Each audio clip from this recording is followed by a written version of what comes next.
विद्यार्थी मित्रांनो, आपण पाहिलं की प्राथमिक वर्गीकरणामध्ये प्लेन सर्वेइंग आणि जिओडेटिक सर्वेइंग असे दोन प्रकार पडलेले आपण बघितले. आता आपल्याला बघायचं आहे सेकंडरी क्लासिफिकेशन. तर या सेकंडरी क्लासिफिकेशनमध्ये साधारणतः 4 प्रकार पडलेले आहेत.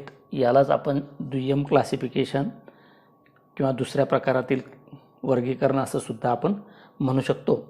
तर हे जे वर्गीकरण आहे हे पहिलं वर्गीकरण बघा, मोजणीसाठी वापरण्यात येणाऱ्या उपकरणावर आधारलेलं वर्गीकरण. म्हणजे आपण ज्या ज्या उपकरणानं जी मोजणी करू ते त्या मोजणीला नाव दिलेलं असतं आणि त्यानुसार याचं वर्गीकरण केल्या जातं. तर हे दुय्यम प्रकारचं किंवा सेकंडरी क्लासिफिकेशन आहे. त्याच्यातला ए प्रकार झाला. दुसरा प्रकार आहे मोजणीच्या उद्देशावर आधारित वर्गीकरण. म्हणजे तुमचा जो उद्देश आहे, मोजणी तुम्ही कशासाठी करता आहे, काय तुमचं काम आहे, त्या उद्देशावर आधारित वर्गीकरण केलं जातं सर्वेइंगचं. म्हणजे त्याला तसल्या प्रकारची नावं दिल्या जातात. चौथा सी प्रकार आहे मोजणीच्या ठिकाणावर अवलंबून वर्गीकरण. म्हणजे तुमची जी मोजणी आहे ही पाण्यात आहे, कुठे आहे, याच्यावरती त्याचं वर्गीकरण असतं आणि त्याला म्हणायचं आहे मोजणीच्या ठिकाणावर अवलंबून असलेलं मोजणी. आणि चौथा आहे मोजणीच्या पद्धतीनुसार वर्गीकरण. तर तुम्ही जी मोजणी करणार आहात ती मोजणी करण्यासाठी तुम्ही सर्वेची कुठली पद्धत वापरता याच्यावर आधारित जे वर्गीकरण असतं त्याला आपण मोजणीच्या पद्धतीनुसार वर्गीकरण असं आपण म्हणतो. तर आता आपण हे एक एक वर्गीकरण सविस्तर बघूया. बघा, मोजणीमध्ये किंवा मोजणीसाठी वापरण्यात येणाऱ्या उपकरणावर आधारित असलेलं वर्गीकरण. तर पहिलं नाव आहे साखळी मोजणी. यालाच आपण म्हणतो चेन सर्वे. तर या चेन सर्वेमध्ये ही जी चेन आहे ही चेन लांबी मोजण्यासाठी वापरण्यात येते आणि बऱ्याचशा गोष्टी याच्यामध्ये चेनच मोजल्या जातात किंवा सगळंच्या सगळं मोजमाप हे चेननं केलं जातं. म्हणून याला आपण चेन सर्वेइंग असं आपण म्हणतो. तर दुसरं हे आहे कंपास मोजणी किंवा कंपास सर्वेइंग. विद्यार्थी मित्रांनो, यामध्ये चेन लांबी मोजण्यासाठी तर वापरतातच, परंतु कोन मोजण्यासाठी कंपास नावाचं उपकरण वापरलं जातं.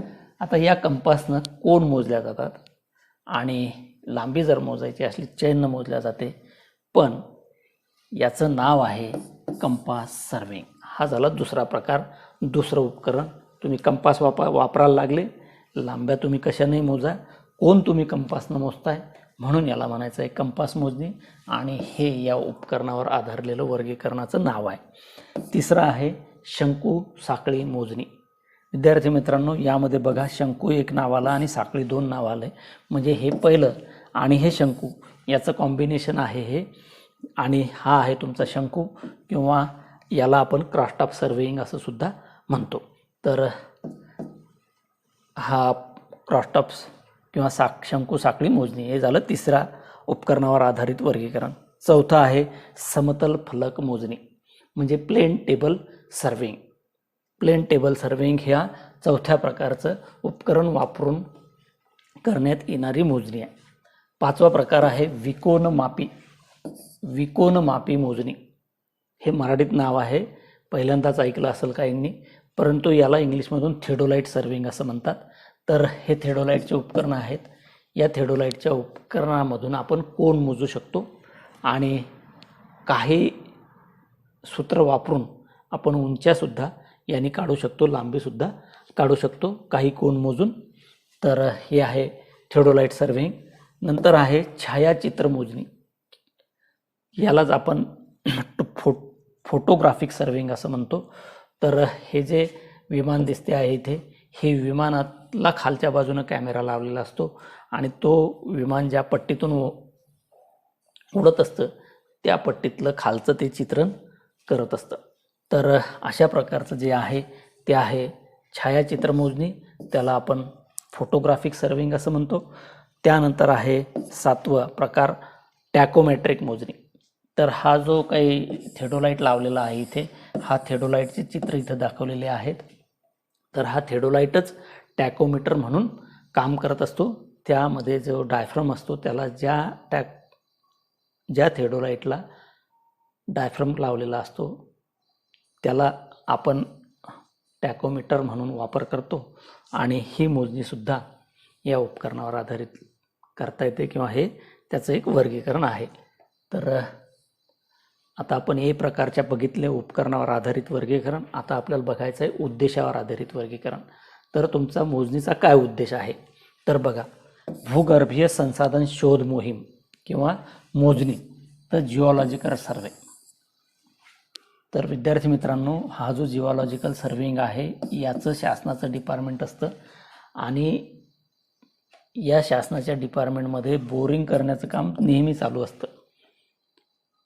म्हणजे जमिनीमध्ये बोर करतात, त्याच्यामधून जे येणारं जे मटेरियल आहे त्या मटेरियलचा अभ्यास करतात आणि त्या एरियामध्ये काय सापडू शकतं याचा शोध घेण्याचं काम चालू असतं. तर अशी जर मोजणी असेल तर तिला म्हणायचं आहे जिओग्राफिकल किंवा संसाधन शोध मोहीम. ठीक आहे. म्हणजे जर समजा आपल्याला इकडे एखाद्या माणसाला जर समजा तुम्हाला खडीचं क्रशर टाकायचं आहे, तर तुम्हाला जर एखादी शेती बघायची असेल तर त्या शेतीमध्ये खडीचा दगड किती खोलवर निघतो हे जर बघायचं असेल तर तुम्हाला तिथे बोर मारून बघावे लागतील. त्यानंतर आहे खाणी संबंधी मोजणी, माइन सर्वेइंग. पुढचं आहे पुराणवस्तूविषयक मोजणी, आर्किओलॉजिकल सर्वेइंग. त्यानंतर चौथा आहे संरक्षण विषयक मोजणी, मिलिटरी सर्वेइंग. तर हे मोजणीच्या उद्देशावर, कारण याचा उद्देश या कामासाठी आहे म्हणून ते नाव त्याला देण्यात आलेलं आहे. सी प्रकार बघा, मोजणीच्या ठिकाणावर अवलंबून असलेली मोजणी. जर जमीन मोजायची असेल तर लँड सर्वे,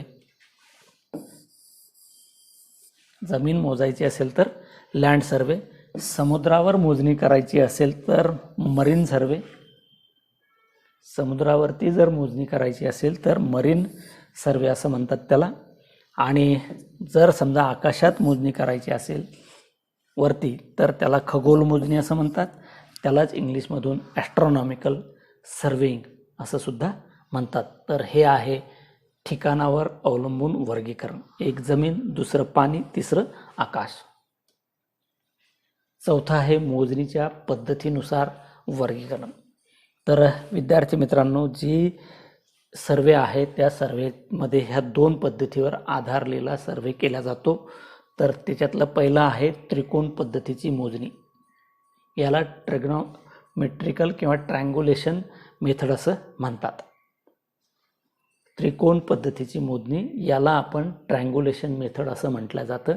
तर हा जो इथे ग्रेट ट्रिग्नोमेट्रिक सर्वे ऑफ इंडियाचे काही ट्रँग्युलेशनचे चित्र इथं दिसतंय तुम्हाला. हे जर तुम्ही सर्च केला तर तुम्हाला याच्यावरती सुद्धा मिळतील असल्या प्रकारचे चित्र. तर हे असे ट्रँगल्स, खूप मोठमोठे ट्रँगल्स त्याच्यावरती घेतले जातात आणि हे वरतून विमानाद्वारे यानं GPS किंवा यानं ते घेऊन कंप्लीट केले जातात. तर ही आहे ट्रँग्युलेशन पद्धत. दुसरी आहे वेढा पद्धत, ट्रॅव्हर्स मेथड्स. तर या 2 पद्धतीनंच सर्वे कंप्लीट केला जातो. तर हे आहे मोजणीच्या पद्धतीनुसार वर्गीकरण. तर आता आपल्याला हे जे आहेत हे सगळे वरती जे शिकवण्यात आलेले आहेत हे आता इथून पुढं वेगवेगळ्या चॅप्टरमध्ये आपल्याला पाहायला मिळतील. आणि जे उपकरणावर आधारित जे वर्गीकरण आहे ते सगळेच्या सगळे उपकरण आपण जवळजवळ या सिलेबसमध्ये शिकणार आहोत आणि ते एक एक चॅप्टर करून आपण ते शिकूयात. धन्यवाद.